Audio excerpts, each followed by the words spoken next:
নমস্কার শ্রোতৃবন্ধুগণ, আপনাদের সকলকে জানাই আন্তরিক স্বাগত। আজ আমরা শ্রবণ করতে চলেছি শ্রী শ্রী রামকৃষ্ণ কথামৃত শ্রীমকথিত।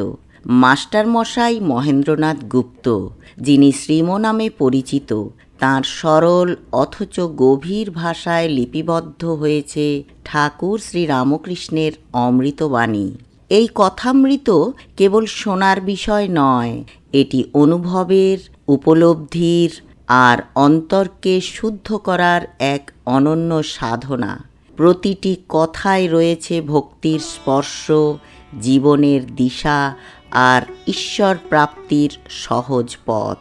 তাই আসুন, মনকে শান্ত করে সমস্ত ব্যস্ততা দূরে রেখে আমরা প্রবেশ করি এই অমৃত স্রোতে। আজ যারা আমার চ্যানেলে নতুন শ্রোতা, তারা ভালো লাগলে চ্যানেলটি সাবস্ক্রাইব করে বেল আইকন ক্লিক করে অল অপশানটা সিলেক্ট করে দেবেন প্লিজ। গত দুটো রবিবার আপনাদের পড়ে শোনাতে পারিনি, শরীরটা খুব খারাপ ছিল। আজ পড়ছি দ্বাদশ খণ্ডের শেষাংশ, ষষ্ঠ পরিচ্ছেদ, শ্রীরামকৃষ্ণ। আচ্ছা, অভিমান অহংকার জ্ঞানে হয় না অজ্ঞানে হয়?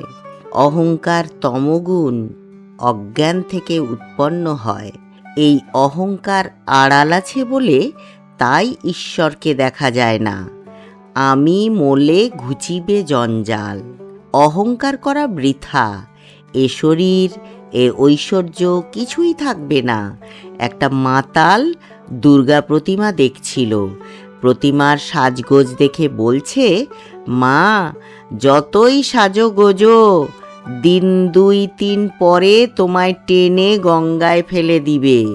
তাই সকলকে বলছি, জজই হও আর যেই হও, সব দুদিনের জন্য। তাই অভিমান অহংকার ত্যাগ করতে হয়। সত্য, রজ ও তমগুণের ভিন্ন স্বভাব। তমগুণীদের লক্ষণ অহংকার, নিদ্রা, বেশি ভোজন, কাম, ক্রোধ এইসব। রজগুণীরা বেশি কাজ জড়ায়, কাপড় পোশাকে ফিটফাট, বাড়ি পরিষ্কার পরিচ্ছন্ন, বৈঠকখানায় কুইনের ছবি। যখন ঈশ্বর চিন্তা করে তখন চেলি গরদ পরে, গলায় রুদ্রাক্ষের মালা, তার মাঝে মাঝে এক একটি সোনার রুদ্রাক্ষ। যদি কেউ ঠাকুর বাড়ি দেখতে আসে তবে সঙ্গে করে দেখায় আর বলে, এদিকে আসুন, আরও আছে। শ্বেত পাথরের, মার্বেল পাথরের মেজে আছে, 16 ফোকর নাটমন্দির আছে। আবার দান করে লোককে দেখিয়ে। সত্যগুণী লোক অতি শিষ্ট শান্ত, কাপড় যাতা, রোজগার পেট চলা পর্যন্ত। কখনো লোকের তোষামোদ করে ধন লয় না। বাড়িতে মেরামত নাই, ছেলেদের পোশাকের জন্য ভাবে না, মান সম্ভ্রমের জন্য ব্যস্ত হয় না। ঈশ্বর চিন্তা, দান ধ্যান সমস্ত গোপনে, লোকে টের পায় না। মশারির ভিতর ধ্যান করে। লোকে ভাবে বাবুর রাতে ঘুম হয় নাই, তাই বেলা পর্যন্ত ঘুমাচ্ছেন। সত্যগুণ সিঁড়ির শেষ ধাপ, তারপরেই ছাদ। সত্যগুণ এলেই ঈশ্বর লাভের আর দেরি হয় না, আর একটু গেলেই তাঁকে পাবে। তুমি বলেছিলে সব লোক সমান, এই দেখো কত ভিন্ন প্রকৃতি। আরও কত রকম থাক আছে, নিত্যজীব, মুক্তজীব, মুমুক্ষু জীব, বদ্ধ জীব, নানা রকম মানুষ। নারদ, সুখদেব নিত্যজীব। যেমন স্টিমবোট পারে, আপনিও যেতে পারে, আবার বড় জীবজন্তু হাতি পর্যন্ত পারে নিয়ে যায়। নিত্যজীবেরা নায়েবের স্বরূপ, একটা তালুক শাসন করে আর একটা তালুক শাসন করতে যায়। আবার মুমুক্ষু জীব আছে, যারা সংসার জাল থেকে মুক্ত হওয়ার জন্য ব্যাকুল হয়ে প্রাণপণে চেষ্টা করছে। এদের মধ্যে 2-1 জন জাল থেকে পালাতে পারে, তারা মুক্তজীব। নিত্যজীবেরা এক একটা শিয়ানা মাছের মতো, কখনো জালে পড়ে না। কিন্তু বদ্ধজীব, সংসারী জীব, তাদের হুঁশ নাই। তারা জালে পড়েই আছে, অথচ জালে বদ্ধ হয়েছি এরূপ জ্ঞানও নাই। এরা হরিকথার সম্মুখে হলে সেখান থেকে চলে যায়, বলে হরিনাম মরবার সময় হবে, এখন কেন? আবার মৃত্যুশয্যায় শুয়ে পরিবার কিংবা ছেলেদের বলে, প্রদীপে অত সলতে কেন, একটা সলতে দাও, তা না হলে তেল পুড়ে যাবে। আর পরিবার ও ছেলেদের মনে করে কাঁদে আর বলে, হায় আমি মলে এদের কি হবে? আর বদ্ধজীব যাতে এত দুঃখ ভোগ করে, তাই আবার করে। যেমন উটের কাঁটা ঘাস খেতে খেতে মুখ দিয়ে দরদর করে রক্ত পড়ে, তবু কাঁটা ঘাস ছাড়ে না।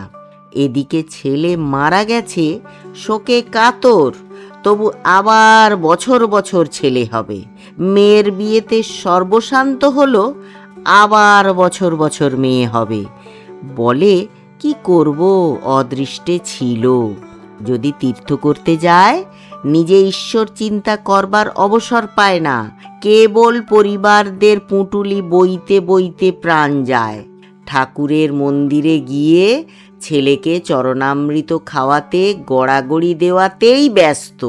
বদ্ধজীব নিজের আর পরিবারদের পেটের জন্য দাসত্ব করে, আর মিথ্যা কথা, প্রবঞ্চনা, তোষামোদ করে ধন উপায় করে। যারা ঈশ্বর চিন্তা করে, ঈশ্বরের ধ্যানে মগ্ন হয়, বদ্ধজীব তাদের পাগল বলে উড়িয়ে দেয়। মানুষ কত রকম দেখো, তুমি সব এক বলছিলে, কত ভিন্ন প্রকৃতি, কারু বেশি শক্তি, কারু কম। সংসারাসক্ত বদ্ধজীব মৃত্যুকালে সংসারের কথাই বলে। বাহিরে মালা জপলে, গঙ্গা স্নান করলে, তীর্থে গেলে কি হবে? সংসার আসক্তি ভিতরে থাকলে মৃত্যুকালে সেটি দেখা দেয়। কত আবোল তাবোল বকে, হয়তো বিকারের খেয়ালে হলুদ, পাঁচফোড়ন, তেজপাতা বলে চেঁচিয়ে উঠল। সুখ পাখি সহজ বেলা রাধাকৃষ্ণ বলে, বিল্লি ধরলে নিজের বুলি বেরোয়, ক্যাঁ ক্যাঁ করে। গীতায় আছে, মৃত্যুকালে যা মনে করবে পরলোকে তাই হবে। ভরত রাজা হরিণ হরিণ করে দেহত্যাগ করেছিল, তাই হরিণ জন্ম হলো। ঈশ্বর চিন্তা করে দেহত্যাগ করলে ঈশ্বর লাভ হয়, আর এ সংসারে আসতে হয় না। ব্রাহ্মভক্ত: মহাশয়, অন্য সময় ঈশ্বর চিন্তা করেছে, কিন্তু মৃত্যুর সময় করে নাই বলে কি আবার এই সুখ দুঃখময় সংসারে আসতে হবে? কেন, আগে তো ঈশ্বর চিন্তা করেছিল। শ্রীরামকৃষ্ণ: জীব ঈশ্বর চিন্তা করে, কিন্তু ঈশ্বরে বিশ্বাস নাই, আবার ভুলে যায়, সংসারে আসক্ত হয়। যেমন এই হাতিকে স্নান করিয়ে দিলে আবার ধুলা কাদা মাখে। মনোমত্ত করি, তবে হাতিকে নাইয়েই যদি আস্তা বলে সাধ করিয়ে দিতে পারো, তাহলে আর ধুলা কাদা মাখতে পারে না। যদি জীব মৃত্যুকালে ঈশ্বর চিন্তা করে, তাহলে শুদ্ধ মন হয়। সে মন কামিনী কাঞ্চনে আবার আসক্ত হবার অবসর পায় না। ঈশ্বরে বিশ্বাস নাই, তাই এত কর্মভোগ। লোকে বলে যে গঙ্গা স্নানের সময় তোমার পাপগুলো তোমায় ছেড়ে গঙ্গার তীরের গাছের উপর বসে থাকে। যাই তুমি গঙ্গা স্নান করে তীরে উঠছ, অমনি পাপগুলো তোমার ঘাড়ে আবার চেপে বসে। দেহত্যাগের সময় যাতে ঈশ্বর চিন্তা হয়, তাই তার আগে থাকতে উপায় করতে হয়। উপায় অভ্যাস যোগ। ঈশ্বর চিন্তা অভ্যাস করলে শেষের দিনেও তাকে মনে পড়বে। ব্রাহ্মভক্ত: বেশ কথা হলো, অতি সুন্দর কথা। শ্রীরামকৃষ্ণ: কি এলোমেলো বকলুম, তবে আমার ভাব কি জানো? আমি যন্ত্র, তিনি যন্ত্রী। আমি ঘর, তিনি ঘরণী। আমি গাড়ি, তিনি ইঞ্জিনিয়ার। আমি রথ, তিনি রথী। যেমন চালান তেমনি চলি, যেমন করান তেমনি করি। সপ্তম পরিচ্ছেদ। ত্রৈলোক্য আবার গান গাহিতেছেন, সঙ্গে খোল করতাল বাজিতেছে।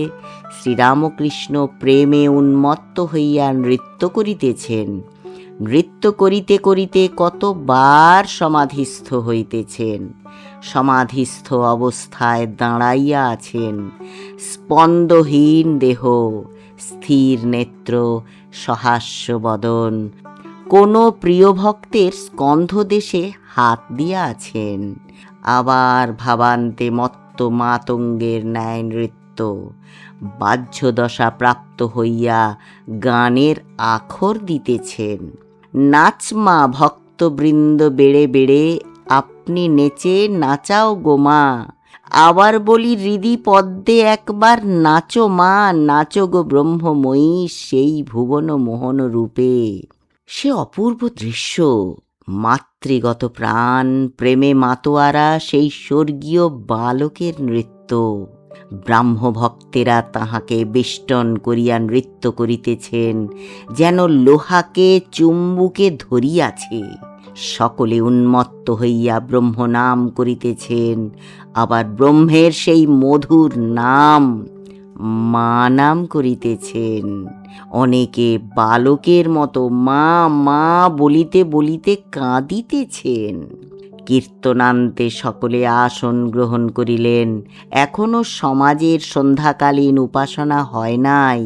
হঠাৎ এই কীর্তনানন্দে সমস্ত নিয়ম কোথায় ভাসিয়া গিয়াছে।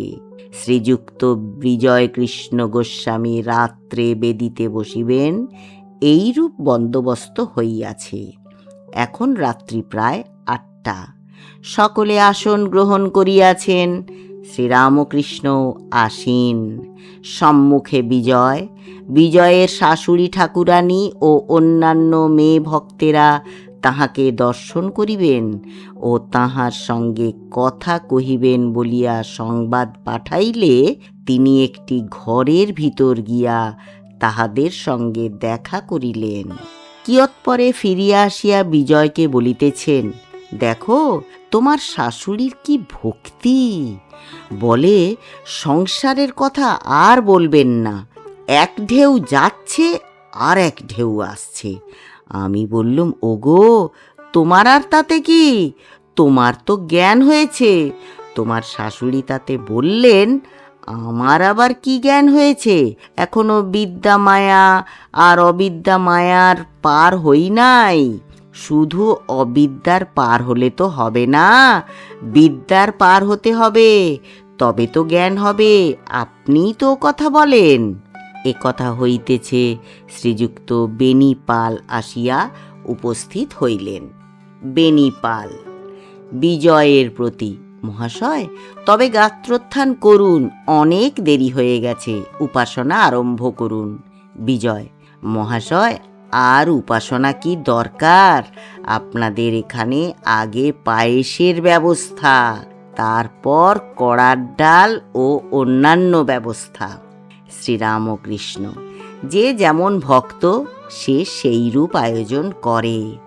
সত্যগুণী ভক্ত পায়েস দেয়, রজগুণী ভক্ত 50 ব্যঞ্জন দিয়ে ভোগ দেয়, তমগুণী ভক্ত ছাগ ও অন্যান্য বলি দেয়।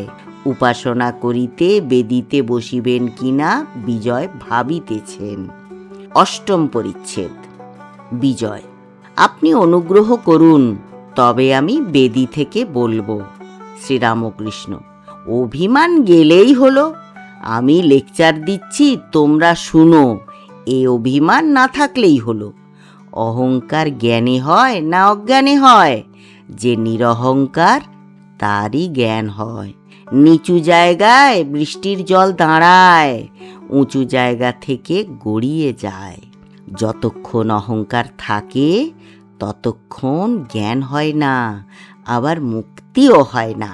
এই সংসারে ফিরে ফিরে আসতে হয়। বাছুর হাম্বা হাম্বা করে, তাই অত যন্ত্রণা। কষায়ে কাটে, চামড়ায় জুতা হয়, আবার ঢোল ঢাকের চামড়া হয়, সে ঢাক কত পেটে, কষ্টের শেষ নাই। শেষে নাড়ি থেকে তাঁত হয়, সেই তাঁতে যখন ধনুরির যন্ত্র তৈয়ার হয়, আর ধনুরি তাতে তুহু তুহু বলতে থাকে, তখন নিস্তার হয়। তখন আর হাম্বা হাম্বা বলছে না, বলছে তুহু তুহু, অর্থাৎ হে ঈশ্বর, তুমি কর্তা, আমি অকর্তা, তুমি যন্ত্রী, আমি যন্ত্র, তুমি সব। গুরু, বাবা, কর্তা, এই তিন কথায় আমাদের গায়ে কাঁটা বেঁধে। আমি তাঁর ছেলে, চিরকাল বালক। আমি আবার বাবা কি? ঈশ্বর কর্তা, আমি অকর্তা। তিনি যন্ত্রী, আমি যন্ত্র। যদি কেউ আমায় গুরু বলে, আমি বলি দূর শালা, গুরু কি রে? এক সচ্চিদানন্দ বই আর গুরু নাই। তিনি বিনা কোনো উপায় নাই। তিনি একমাত্র ভবসাগরের কাণ্ডারি। বিজয়ের প্রতি আচার্যগিরি করা বড় কঠিন, ওতে নিজের হানি হয়। অমনি 10 জন মানছে দেখে পায়ের উপর পা দিয়ে বলে, আমি বলছি আর তোমরা শুনো। এই ভাবটা বড় খারাপ। তার ওই পর্যন্ত, ওই একটু মান। লোকে হদ্দ বলবে, আহা বিজয়বাবু বেশ বললেন, লোকটা খুব জ্ঞানী। আমি বলছি এ জ্ঞান করো না। আমি মাকে বলি, মা তুমি যন্ত্রী, আমি যন্ত্র, যেমন করাও তেমনি করি, যেমন বলাও তেমনি বলি। বিজয়, আপনি বলুন, তবে আমি গিয়ে বসবো। শ্রীরামকৃষ্ণ, আমি কি বলবো? চাঁদা মামা সকলের মামা, তুমিই তাকে বলো, যদি আন্তরিক হয় কোনো ভয় নাই। বিজয় আবার অনুনয় করাতে শ্রীরামকৃষ্ণ বললেন, যাও, যেমন পদ্ধতি আছে তেমনি করোগে, আন্তরিক তাঁর উপর ভক্তি থাকলেই হলো। বিজয় বেদিতে আসীন হইয়া ব্রাহ্ম সমাজের পদ্ধতি অনুসারে উপাসনা করিতেছেন। বিজয় প্রার্থনার সময় মা মা করিয়া ডাকিতেছেন। সকলেরই মন দ্রবীভূত হইল। উপাসনান্তে ভক্তদের সেবার জন্য ভোজনের আয়োজন হইতেছে। শতরঞ্চি গালিচা সমস্ত উঠাইয়া পাতা হইতে লাগিল। ভক্তেরা সকলেই বসিলেন। ঠাকুর শ্রীরামকৃষ্ণের আসন হইল।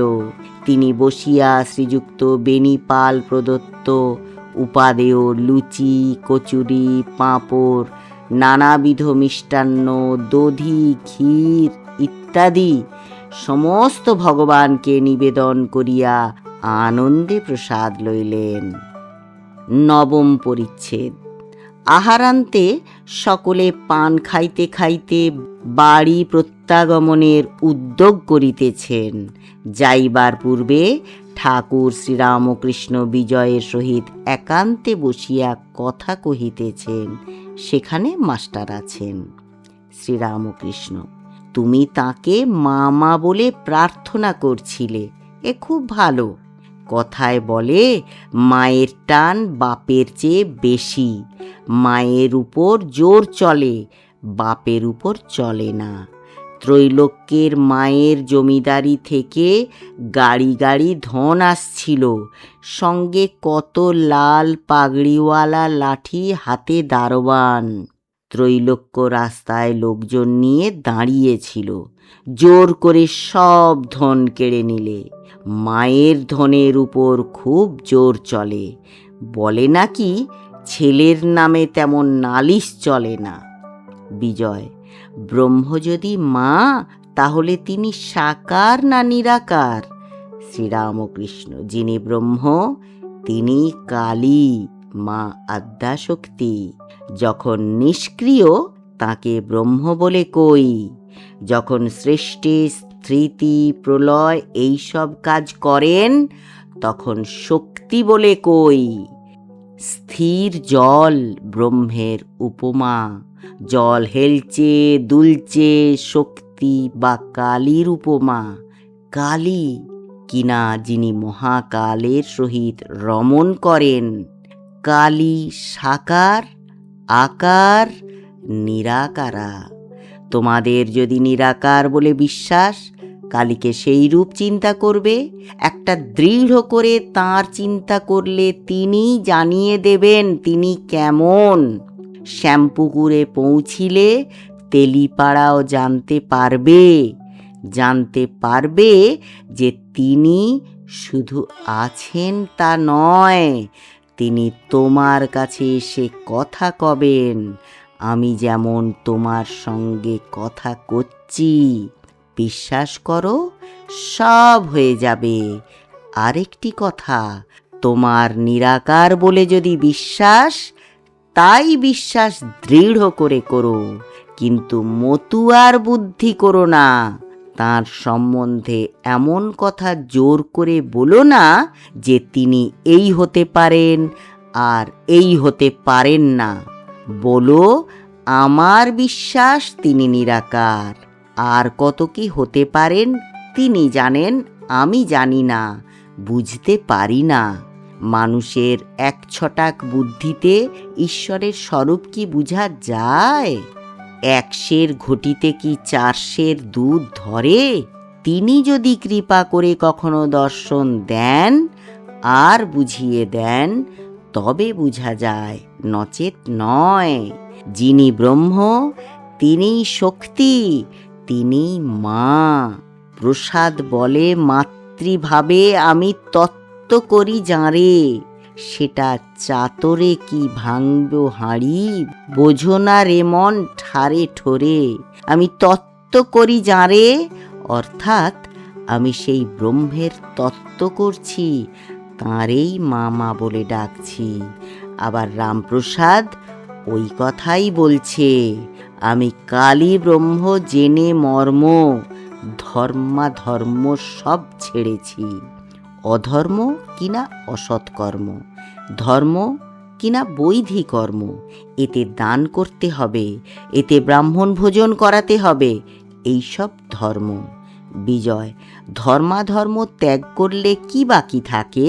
শ্রীরামকৃষ্ণ, শুদ্ধা ভক্তি। আমি মাকে বলেছিলাম, মা এই লও তোমার ধর্ম, এই লও তোমার অধর্ম, আমায় শুদ্ধা ভক্তি দাও। এই লও তোমার পুণ্য, এই লও তোমার পাপ, আমায় শুদ্ধা ভক্তি দাও। এই লও তোমার জ্ঞান, এই লও তোমার অজ্ঞান, আমায় শুদ্ধা ভক্তি দাও। দেখো, জ্ঞান পর্যন্ত আমি চাই নাই, আমি লোকমান্যও চাই নাই। ধর্মাধর্ম ছাড়লে শুদ্ধা ভক্তি, অমলা নিষ্কাম অহেতুকী ভক্তি বাকি থাকে। ব্রাহ্মভক্ত, তিনি আর তাঁর শক্তি কি তফাৎ? শ্রীরামকৃষ্ণ, পূর্ণ জ্ঞানের পর অভেদ। যেমন মনির জ্যোতি আর মণি অভেদ। মনির জ্যোতি ভাবলেই মণি ভাবতে হয়। দুধ আর দুধের ধবলত্ব যেমন অভেদ, একটাকে ভাবলেই আরেকটাকে ভাবতে হয়, কিন্তু এ অভেদ জ্ঞান পূর্ণ জ্ঞান না হলে হয় না। পূর্ণ জ্ঞানে সমাধি হয়, চতুর্বিংশতি তত্ত্ব ছেড়ে চলে যায়, তাই অহং তত্ত্ব থাকে না। সমাধিতে কি বোধ হয় মুখে বলা যায় না, নেমে একটু আভাসের মতো বলা যায়। যখন সমাধি ভঙ্গের পর ওং ওং বলি, তখন আমি 100 হাত নেমে এসেছি। ব্রহ্ম বেদবিধির পার, মুখে বলা যায় না, সেখানে আমি তুমি নাই। যতক্ষণ আমি তুমি আছে, যতক্ষণ আমি প্রার্থনা কি ধ্যান করছি এ জ্ঞান আছে, ততক্ষণ তুমি অর্থাৎ ঈশ্বর প্রার্থনা শুনছ এ জ্ঞানও আছে। ঈশ্বরকে ব্যক্তি ব্যক্তি বলে বোধ আছে। তুমি প্রভু, আমি দাস। তুমি পূর্ণ, আমি অংশ। তুমি মা, আমি ছেলে, এ বোধ থাকবে।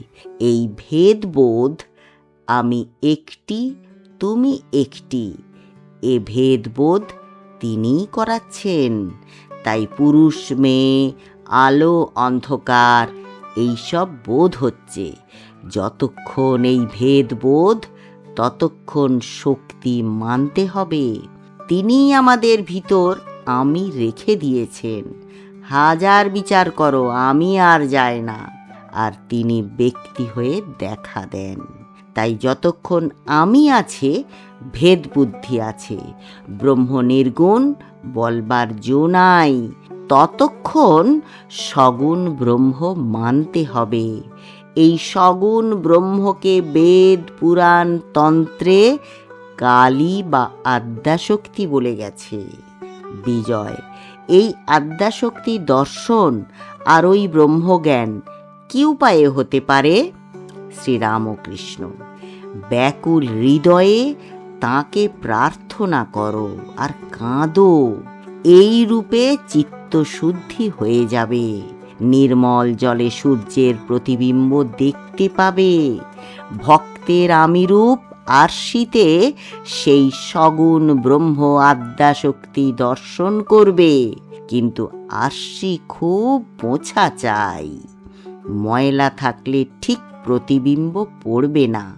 যতক্ষণ আমি জলে সূর্যকে দেখতে হয়, সূর্যকে দেখবার আর কোনরূপ উপায় হয় না। আর যতক্ষণ প্রতিবিম্ব সূর্য বই সত্য সূর্যকে দেখবার উপায় নাই, ততক্ষণ প্রতিবিম্ব সূর্যই 16 আনা সত্য। যতক্ষণ আমি সত্য, ততক্ষণ প্রতিবিম্ব সূর্যও সত্য। 16 আনা সত্য। সেই প্রতিবিম্ব সূর্যই আদ্যাশক্তি। ব্রহ্মজ্ঞান যদি চাও, সেই প্রতিবিম্বকে ধরে সত্য সূর্যের দিকে যাও। সেই সগুণ ব্রহ্ম যিনি প্রার্থনা শুনেন, তাঁরেই বলো, তিনি সেই ব্রহ্মজ্ঞান দিবেন। কেননা যিনি সগুণ ব্রহ্ম, তিনি নির্গুণ ব্রহ্ম। যিনি শক্তি, তিনিই ব্রহ্ম। পূর্ণ জ্ঞানের পর অভেদ। মা ব্রহ্ম জ্ঞানও দেন, কিন্তু শুদ্ধ ভক্ত প্রায় ব্রহ্মজ্ঞান চায় না। আর এক পথ, জ্ঞানযোগ, বড় কঠিন পথ। ব্রাহ্ম সমাজের তোমরা জ্ঞানী নও, ভক্ত। যারা জ্ঞানী, তাদের বিশ্বাস যে ব্রহ্ম সত্য, জগৎ মিথ্যা, স্বপ্নবৎ। আমি তুমি সব স্বপ্নবৎ। তিনি অন্তর্যামী। তাকে সরল মনে, শুদ্ধ মনে প্রার্থনা করো। তিনি সব বুঝিয়ে দেবেন। অহংকার ত্যাগ করে তাঁর শরণাগত হও, সব পাবে। গান, আপনাতে আপনি থেকো, মন যেও নাকো কারু ঘরে। যা চাবি তাই বসে পাবি, খোঁজ নিজ অন্তঃপুরে। পরম ধন এই পরশমণি, যা চাবি তাই দিতে পারে। কত মণি পড়ে আছে চিন্তামণির নাচ দুয়ারে। যখন বাহিরে লোকের সঙ্গে মিশবে, তখন সকলকে ভালোবাসবে। মিশে যেন এক হয়ে যাবে। বিদ্বেষ ভাব আর রাখবে না। ও ব্যক্তি সাকার মানে নিরাকার মানে না, ও নিরাকার মানে সাকার মানে না, ও হিন্দু, ও মুসলমান, ও খ্রিস্টান, এই বলে নাক সিটকে ঘৃণা করো না। তিনি যাকে যেমন বুঝিয়েছেন। সকলের ভিন্ন ভিন্ন প্রকৃতি জানবে, জেনে তাদের সঙ্গে মিশবে যতদূর পারো, আর ভালোবাসবে। তারপর নিজের ঘরে গিয়ে শান্তি আনন্দ ভোগ করবে। জ্ঞানদীপ জেলে ঘরে ব্রহ্মময়ীর মুখ দেখো না। নিজের ঘরে স্বস্বরূপকে দেখতে পাবে। রাখাল যখন গরু চরাতে যায়, গরু সব মাঠে গিয়ে এক হয়ে যায়, এক পালের গরু। যখন সন্ধ্যার সময় নিজের ঘরে যায়, আবার পৃথক হয়ে যায়, নিজের ঘরে আপনাতে আপনি থাকে। রাত্রি 10টার পর শ্রীরামকৃষ্ণ দক্ষিণেশ্বরের কালীবাড়িতে ফিরিবার জন্য গাড়িতে উঠিলেন। সঙ্গে 2-1 সেবক ভক্ত। গভীর অন্ধকার, গাছতলায় গাড়ি দাঁড়িয়ে। বেনিপাল রামলালের জন্য লুচি মিষ্টান্নাদি গাড়িতে তুলিয়া দিতে আসিলেন। বেনিপাল: মহাশয়, রামলাল আসতে পারেন নাই, তার জন্য কিছু খাবার এঁদের হাতে দিতে ইচ্ছা করি, আপনি অনুমতি করুন। শ্রীরামকৃষ্ণ ব্যস্ত হইয়া: ও বাবু বেনিপাল, তুমি আমার সঙ্গে ওসব দিও না, ওতে আমার দোষ হয়। আমার সঙ্গে কোনো জিনিস সঞ্চয় করে নিয়ে যেতে নাই, তুমি কিছু মনে করবে না। বেনিপাল: যে আজ্ঞা, আপনি আশীর্বাদ করুন। শ্রীরামকৃষ্ণ: আজ খুব আনন্দ হলো। দেখো, অর্থ যার দাস সেই মানুষ। যারা অর্থের ব্যবহার জানে না, তারা মানুষ হয়ে মানুষ নয়। আকৃতি মানুষের, কিন্তু পশুর ব্যবহার। ধন্য তুমি, এতগুলি ভক্তকে আনন্দ দিলে। ধন্যবাদ।